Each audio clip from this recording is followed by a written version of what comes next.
Ten Hag sack surely closer than ever after late Maguire rescue act against Porto.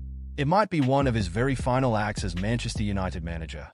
So let's all take a moment to salute Erik Ten Hag's visionary brilliance in throwing on Harry Maguire to grab a wildly unlikely equaliser in a batch*T game of Europa Ball against Porto. With 2 subs left to use and his job possibly on the line, Ten Hag's decision to throw on Maguire and Johnny Evans for the last 15 minutes at Estadio do Dragao had looked like a cry for help. It might look quite entertaining, but it's actually something managers only do when they are very distressed. Yet their Big Harry was to brilliantly plant his lovely big head on an injury-time Christian Eriksen corner to rescue a 3-3 draw for a United side that doesn't really appear to know what it's even trying to achieve anymore. This was a wild game from opening minute to last.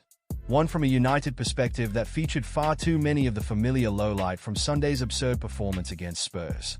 The same sense of defensive confusion was there again, with Porto, like Spurs, guilty of passing up a truly alarming number of clear chances despite helping themselves to 3 goals. There was even another red card for Bruno Fernandes as United mystifyingly sought to keep Sunday's vibes going. The difference this time, at least and at the very last, was that Porto were made to pay for their profligacy. What does it all mean? Probably F***ck all, to be honest.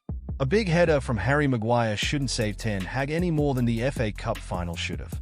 It was still impossible to watch this United side play this absurdly self-defeating and clueless football and conclude that Ten Hag is anything but completely F***ed.